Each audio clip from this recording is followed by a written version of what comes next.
Hello my friends and welcome back to my channel. Today we are going to be making quick and easy dinner rolls. Now these can also be sandwich rolls. They can also be petite dinner rolls. That is the great thing about this recipe. It is so adaptable. If you want a lower point, smaller roll, you divide the dough into 24. If you want a heartier dinner roll, you divide it into 18.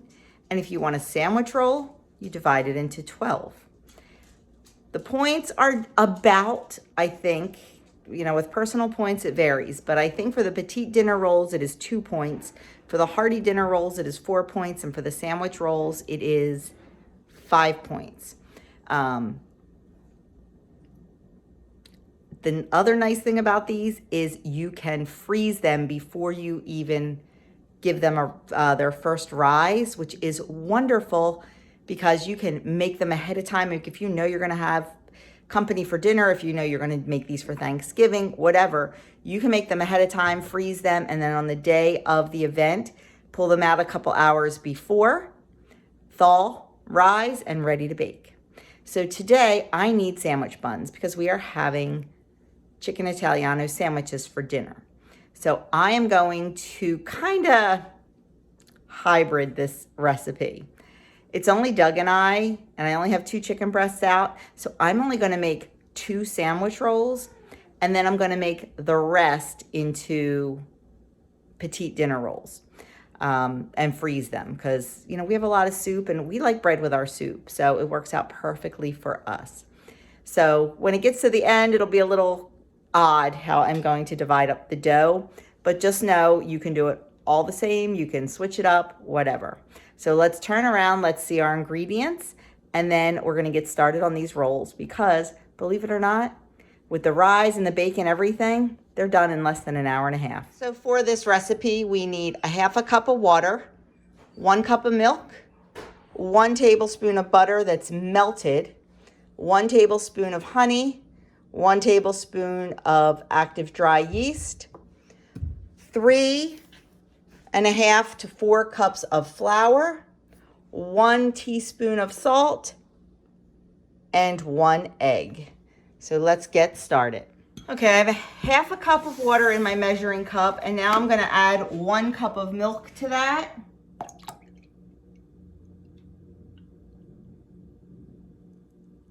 And I am just gonna heat it up in the microwave until it reaches about 110, 115 degrees. I'm gonna start it out at 1 minute.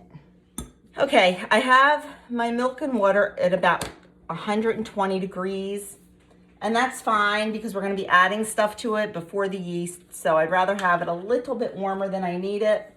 First thing I'm gonna do is 1 tablespoon of honey.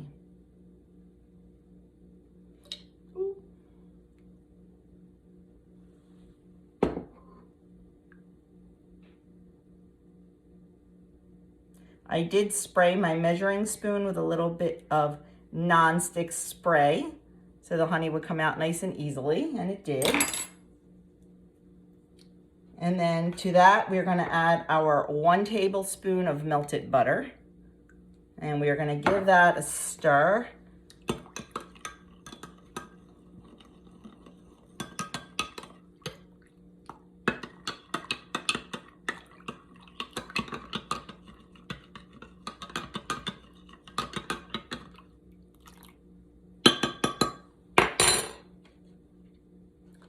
And from there, we are going to add our yeast. I have 1 tablespoon of active dry yeast. Let me just check the temperature. Perfect. It's right about 115 degrees. I need to refill my yeast jar. And I'm just going to put that in.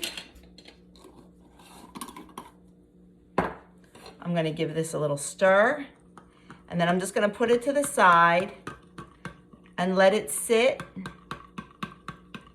for about 10 minutes until the yeast activates and this mixture becomes bubbly. And while we're waiting on that, I am just going to get the rest of our dry ingredients ready. So I have my bowl for my stand mixer. And we're going to start with 3½ cups of flour.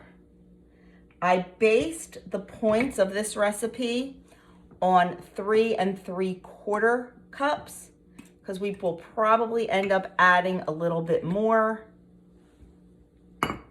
while it is mixing and kneading.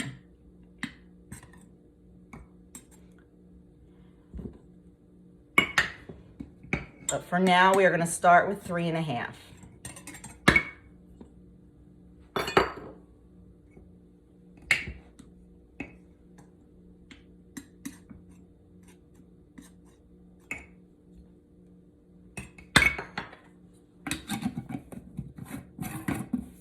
And then we are going to add 1 teaspoon of kosher salt.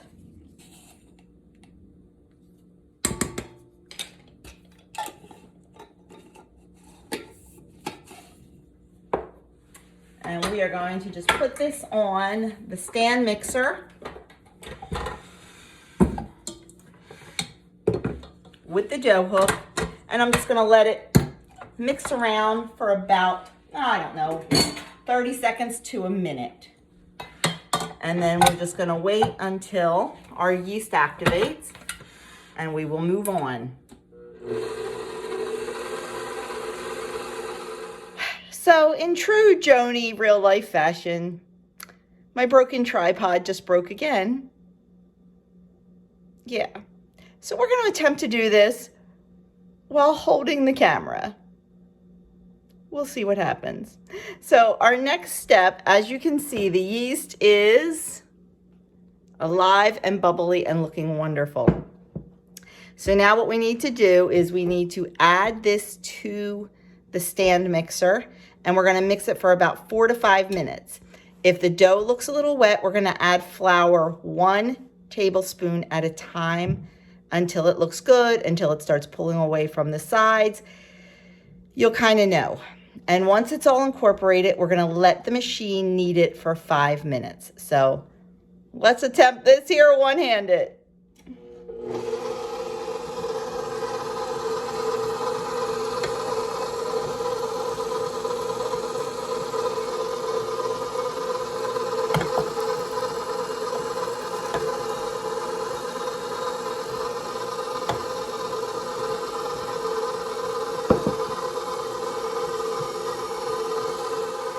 Okay, so we have the mixer going, and it is just mixing the yeast in with the dough. And I have a spatula, and I'm just kind of pushing down the sides a little bit just to make sure it gets all incorporated. And once it's all incorporated, then we'll decide if we need to add a little more flour or not. Okay, the dough is looking a little wet, so I'm going to add 1 tablespoon of flour. And let that work in, and then reevaluate. And FYI, I do have a really nice tripod that I bought when my other one broke, but the head of it does not swivel down. I can't angle it down. And when I'm cooking in the kitchen, I set it up in front of me and I angle it down. That's why, you know, I do have a tripod. It just doesn't work for my application. So back to the Amazon drawing board to see if I can find one that will work for me. Okay, I'm gonna add another tablespoon of flour because it's still looking really, really wet. And I'm gonna let this go a little bit and then scrape down the sides. Okay, I added in 1 more tablespoon of flour, and now I'm just going to let it knead for 5 minutes on speed number 2.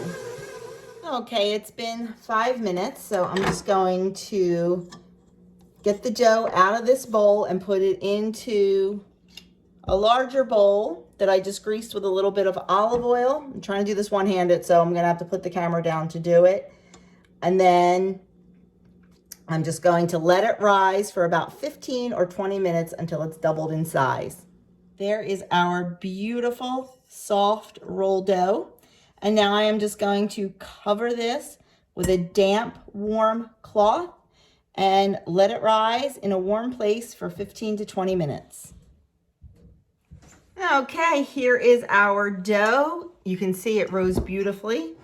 And what I'm gonna do is just punch that down, and then it's gonna be time to shape our rolls.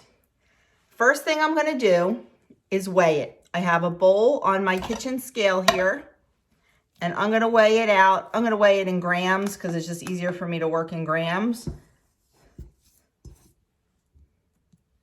And it is 909 grams.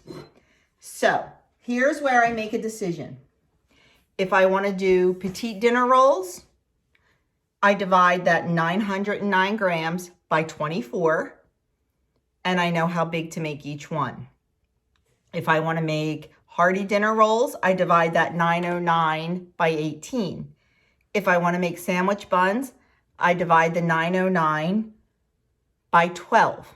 Now, I'm going to make 4 sandwich buns and the rest into, I don't know, maybe petite dinner rolls. I'm not sure yet. So we can't go by my calculations on this. So we are just going to pretend, for ease of filming, that I am going to be making all sandwich buns. Because when we start getting into crazy math on film, trust me, it won't go well. So I'm going to pull up my calculator here on my iPad. If I can find my calculator on my iPad. And then we are going to do 909 divided by 12, because we'll be doing sandwich rolls. So that is 75 3/4 grams each. Sorry about that. So I am just going to, what is on my,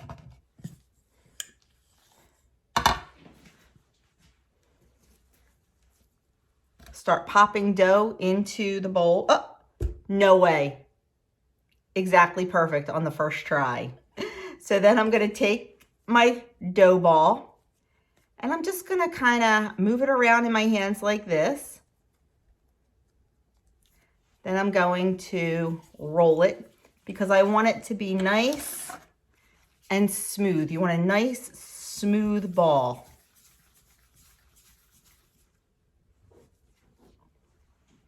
Just like that. Now I am going to be making these dinner rolls and using them today. So what I'm going to do is I am going to prepare my pan. I am just going to spray a baking dish with a little nonstick spray. Now, if you're doing 12 of these, you want to use a 9x13. I'm only doing 4, so I'm using an 8x8. There's the first one. Now we're going to do the next one. We didn't get lucky that time. Nope. We want it to be 75 3/4, which I'm going for 75 1/2 because it's easier. And just roll it in a ball. Gather it first, roll it in a ball. And then you can put it on the counter to give it a good roll if you want a really nice, smooth top. And I bet you're wondering, Joni, you had an egg out and you didn't use it. The egg is for the egg wash for the top of the rolls. That's what gives them a beautiful sheen and just makes them really nice and really nice texture on top. So we are going to get to that. You do not have to be this exact, but I have a little bit of issue with exactness. So just going to gather it, roll it on the counter, put it in. Like I said, if you're doing 12 of these, you're going to want to use a 9 by 13. Now, this dough it's a soft dough, which is good because that means you're going to have soft buns. And you want to, there we go. Okay, now these are the buns that we are going to cook tonight. So what I'm going to do with these is I'm going to egg wash them. And then if you're using them for hamburger buns and you want a little bit of sesame seeds on them, that will be fine. Whatever it is you want to do with them. But we are going to, I'm sorry, we're not going to egg wash them yet. Sorry about that. I lost my place on my recipe. So what we're going to do is we have them ready. We're going to let these rise again for like 20 to 30 minutes until they are doubled in size. And they will be touching, and that's okay. You can pull them right apart. But we are going to just cover these with a damp, warm towel and let them rise for 20 to 30 minutes. So that's what we're going to do with these. Now, with the rest of the dough,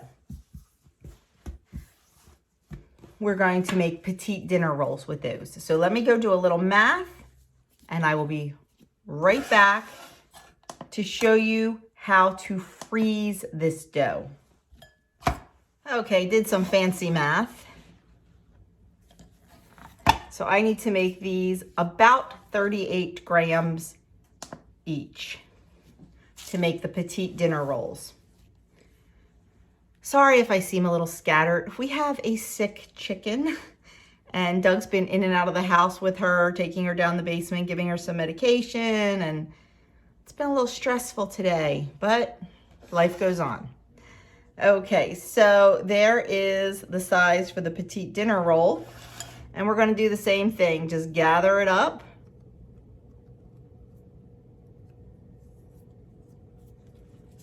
Give it a roll. And I'm going to put these on a parchment lined baking sheet. Then I am going to take this whole baking sheet, I'm going to cover it with a piece of plastic wrap, put it in the freezer, and I'm going to let it sit in the freezer until they are completely rock hard. I'll honestly probably leave them in there overnight. Definitely a couple hours, but probably overnight. And you want to work fast because you don't want these to start rising on you. You want them to get right in the freezer before that second rise. And then once they're frozen solid, I just take them out. I put them in a Ziploc bag, mark them that they are the petite dinner rolls. And when I need to have some, like if Doug and I are having soup for dinner and we want some bread with it, I'll just pull out however many I need. Usually I'll eat one and Doug will eat two. Sometimes I'm feeling feisty and I'll eat two. So depending, I will just pull them out, however many I need, put them in a baking dish, let them thaw and rise. I generally give it a good, like at least 2 hours. It just depends on the temperature in your house. It depends on the humidity in your house. I would love to give you a direct answer. I just can't. I can give you an estimate answer. But I would give them probably at least 3 hours. Between 2 and 3. I'd probably go 3. So that's all you have to do. I will show you these before they go in the freezer. Okay, so here are our petite dinner rolls. Like I said, normally it would do 24, but we got 16 out of it since we made the sandwich rolls with some of the dough. So now I'm just going to cover these with saran wrap and put them in the freezer, like I said, until they are totally frozen. Then we'll take them off the tray, pop them in a Ziploc bag, and we will have dinner rolls for days. Unless it's just more than us, then they'll pretty much be gone in one sitting. Okay, our buns have risen very beautifully, I might add. So now what we're gonna do is we're gonna preheat our oven to 400 degrees. And like I said, these are the sandwich buns, so these are really big. Now I'm sure if I made these as like buns to eat with soup for my family, they'd be fine with it, but they are really big.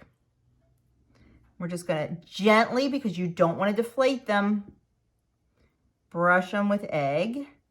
And if you're gonna use like them as hamburger buns, you could sprinkle some toasted sesame seeds on them right now. That would be delicious, but we're gonna use these on chicken sandwiches, so I don't want sesame seeds on a chicken sandwich. And then once we get these brushed with the egg white, you could add a little water to this too if you wanted to thin it down. Or the egg, not the egg white. We're gonna pop them into a 400-degree oven for about 15-20 minutes until they are beautifully golden brown on the top.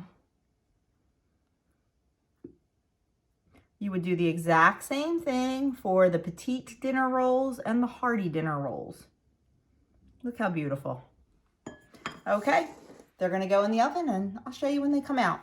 So my friends, here are our delicious sandwich buns out of the oven. They look fantastic. I'm just going to remove them and burn my fingers probably. Yeah, to a cooling rack. I'll wait. To a cooling rack to cool completely before we put our delicious chicken sandwiches on there. So there, guys, is one of the rolls you can make with this dough. So my friends, there you have it, our quick and easy dinner/sandwich rolls.